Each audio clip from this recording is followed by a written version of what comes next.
Hello, dear guys, good morning. This is Omkar Singh. You are most welcome at my YouTube channel, The OK Miracle of English. Today we are going to discuss our systematic series, syntax. This is part 7 of syntax. Syntax of verb. Syntax of verb आज हम पढ़ेंगे. Syntax of verb से ये first अर्थात part A है. इससे पहले हमने नाउन और प्रोनाउन अर्थात सिंटैक्स ऑफ नाउन और सिंटैक्स ऑफ प्रोनाउन पढ़ लिया है. यदि आपने प्रीवियस वीडियो नहीं देखे हैं तो प्रीवियस वीडियो अवश्य देखें, क्योंकि एक लिंक है. नाउन को पढ़ेंगे, फिर प्रोनाउन को पढ़ेंगे, उसके बाद सिंटैक्स ऑफ वर्ब या वर्ब पढ़ेंगे तो आपका अच्छा समझ में आएगा. चलिए शुरू करते हैं. मेहनत के साथ पढ़ते रहिए, सफलता अवश्य मिलेगी. हमारी पूरी शुभकामना आपके साथ है. चलिए शुरू करते हैं. Let us begin. Syntax part 7. Syntax of verb. Verb पढ़ते हैं, वैसे वर्ब शब्द है, इसका जो प्रोनाउंस है वो हमारा क्या है? Verb.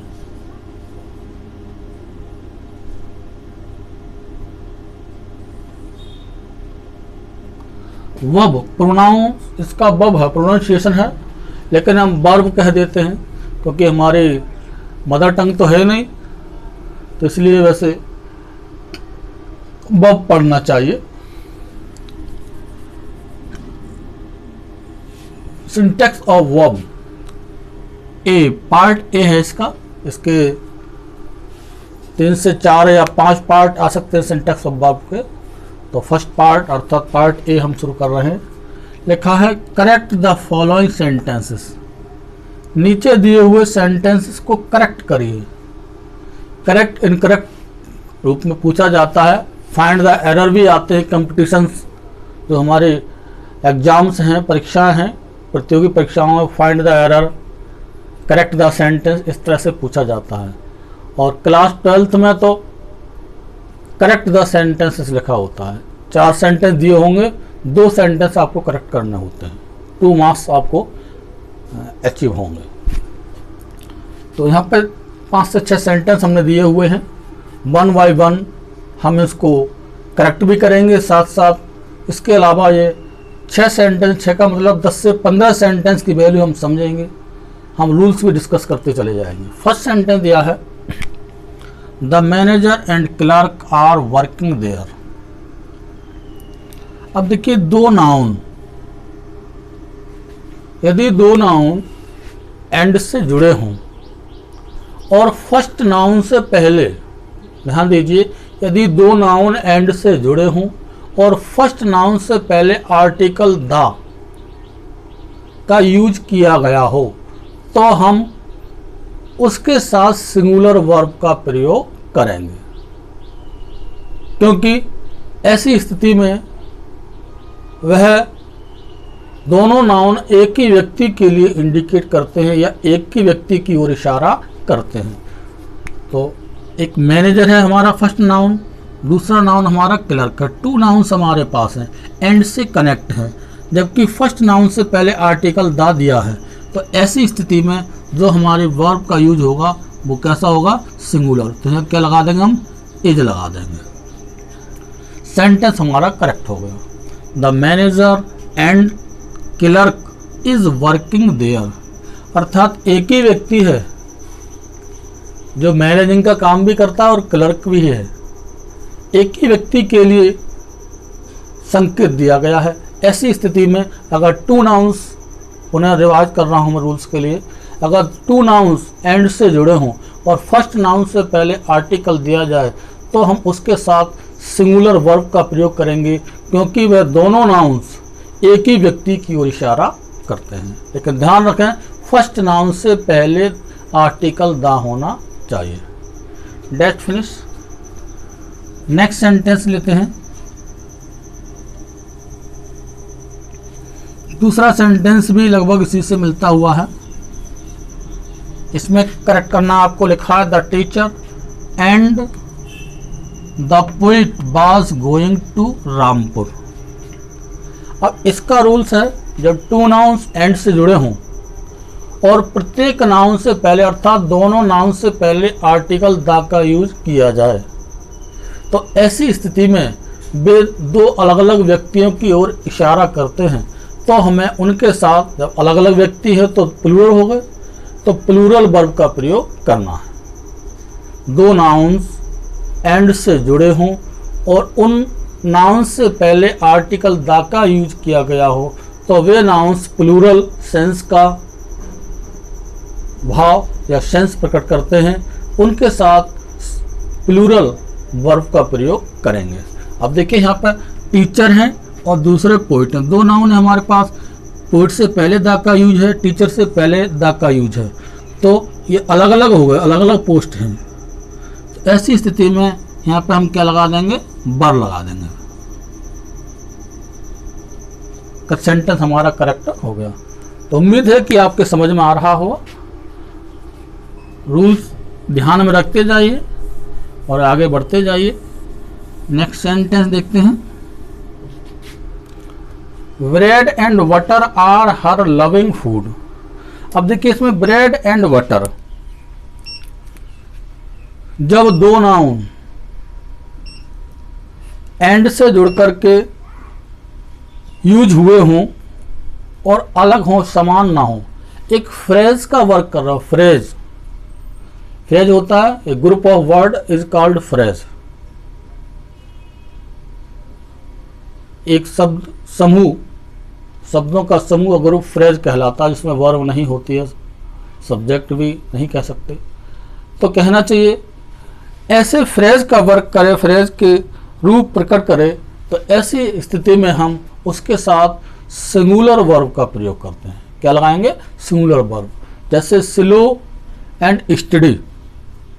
Slow and study, slow होता धीरे, स्टडी लगातार, तो धीरे लेकिन लगातार, स्टडी विंस द रेस से क्रमबद्ध तरीके से एक फ्रेज का रूप दे रहा है, एक वर्क दे रहा है, सिंगल की तरफ इशारा कर रहा है। तो ऐसी स्थिति में हम सिंगुलर वर्ब का प्रयोग करेंगे।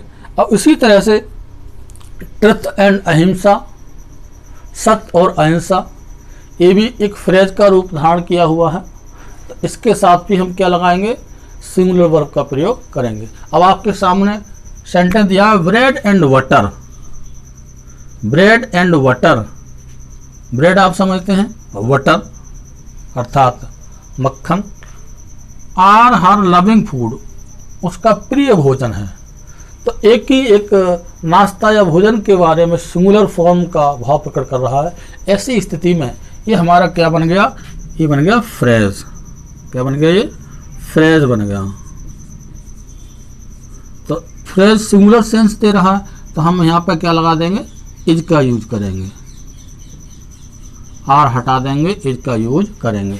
सेंटेंस करेक्ट हो जाएगा, bread and butter is her loving food. समझ रहे होंगे, जब दो नाउन्स एंड से जुड़े हों और वह अलग अलग हों, समान अर्थ में नहीं हों, लेकिन एक फ्रेज का वर्क कर रहे हों, तो ऐसी स्थिति में हम सिंगुलर वर्ब का यूज उनके साथ करेंगे। नेक्स्ट सेंटेंस दिया है, each girl and each boy have completed his work. अब इसमें भी रूल्स है हमारा, ईच है,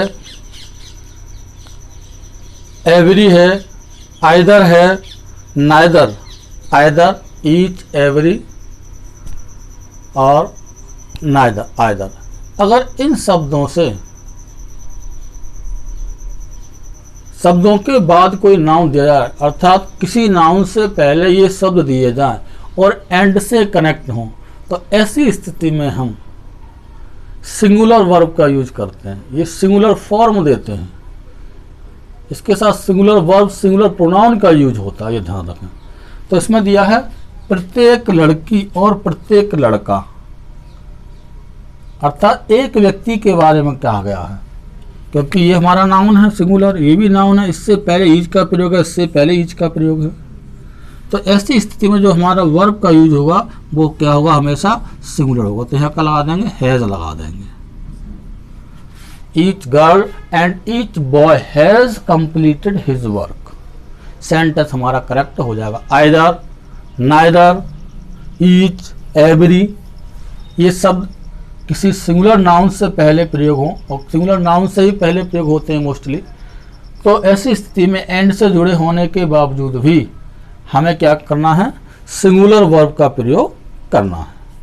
अब एक चीज़ आपने और देखी होगी, देखिए यहाँ प्रोनाउन भी थोड़ा डिस्कस कर लेते हैं, पढ़ा दिया वैसे, हिज दिया है। अब आप थोड़ा विचार कर सकते हैं, गर्ल लड़की और बॉय, ये हमारा फेमिनाइन जेंडर है, ये मैस्कुलिन जेंडर है, पुल्लिंग स्त्रीलिंग।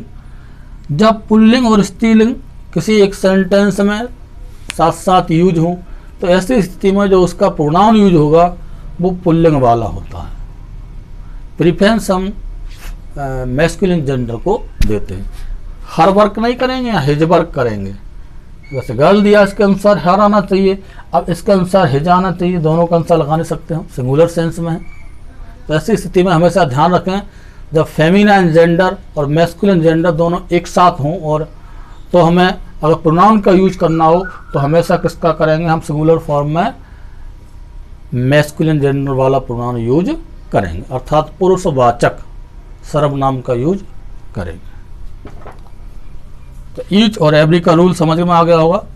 अगर किसी नाउन से पहले ईच या एवरी दिया जाए, आइदर, नाइदर दिया जाए, तो उसके साथ हमेशा सिंगुलर वर्ब का प्रयोग हम करेंगे।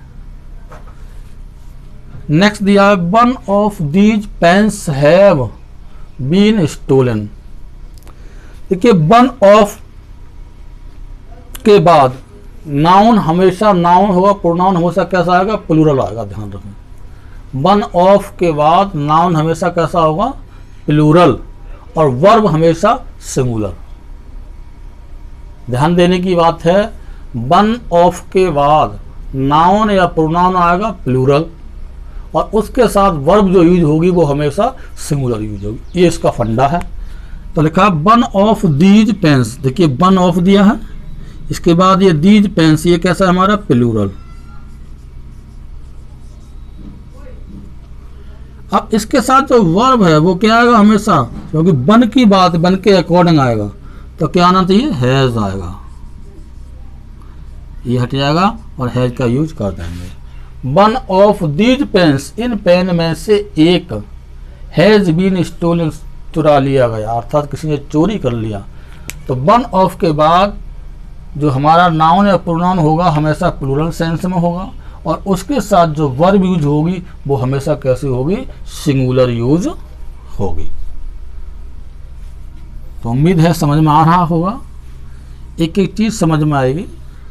मेहनत करते रहिए, ईश्वर आपका साथ देगा, मदद करेगा। नेक्स्ट सेंटेंस है, 5000 rupees are a big amount to a labourer. 5000 रुपये एक मजदूर के लिए एक बड़ा अमाउंट या धन है। अब देखिए, जब कोई प्लूरल नाउन नाप, तोल, दूरी या रकम या मात्रा का बोध कराए तो वह हमेशा सिंगुलर में यूज किया जाता है। नाप, नाउन होगा प्लूरल, नाप के बारे में, नाप तोल, जैसे 10 किलोमीटर की दूरी, 10 मील्स डिस्टेंस। अब 10 मील्स या माइल्स डिस्टेंस प्लूरल हो गया, 10 मील की दूरी, लेकिन दूरी नाप के भाव प्रकट कर रहा है तो हमेशा सिंगुलर वर्ब का यूज होगा। और हम कह सकते हैं धन के बारे में, इकट्ठा धन कैसा, 5000 रुपये एक बड़ा धन है, तो वो सिंगुलर फॉर्म का वहाँ प्रकट कर रहा है। तो उसके साथ हम, वैसे प्लूरल है लेकिन उसके साथ जो वर्ब है, जब रकम के बारे में यूज हो रहा है, नाप तोल के बारे में यूज हो रहा है, मात्रा के बारे में, 10 किलो गेहूं, तो 10 किलो गेहूं 10 kg वीट, किलोग्राम्स आ जाएगा ना, तो 10 किलोग्राम्स। इस तरह से वीट तो इस तरह हम क्या करेंगे, वो नाप की बात करेगा तो हमेशा सिंगुलर वर्ब का यूज करेंगे। तो 5000 रुपीज, 5000 रुपये, ये प्लूरल वर्ब हो गया। वर्ब क्या है, प्लूरल, इसके बाद प्लूरल है, लेकिन ये कैसा है, एक अमाउंट का बोध करा रहा है, रकम का बोध करा रहा है। तो यहाँ क्या लगाएंगे, एज लगाएंगे। क्या लगा देंगे, as. 5000 rupees is a big amount to a labourer, क्योंकि ये रकम का बोध करा रहा है। ऐसी स्थिति में हम इसके साथ सिंगुलर वर्ब का प्रयोग करेंगे। उम्मीद है वीडियो समझ में आया होगा, पढ़ाई समझ में आई होगी, और अच्छा लगा हो वीडियो लाइक शेयर कमेंट करें। लाइक करने में कंजूसी न किया करें, लाइक करने से एनर्जी मिलती है कि हाँ बच्चे समझ रहे हैं। और यदि आप दूसरों को शेयर करते हैं तो उन्हें भी लाभ होगा। कमेंट करना ना भूलें। बी हैप्पी, मेहनत करती रहिए, ईश्वर आपका साथ देगा। मेहनत करने वालों की हार नहीं होती है। आज के लिए बस इतना है। बाय।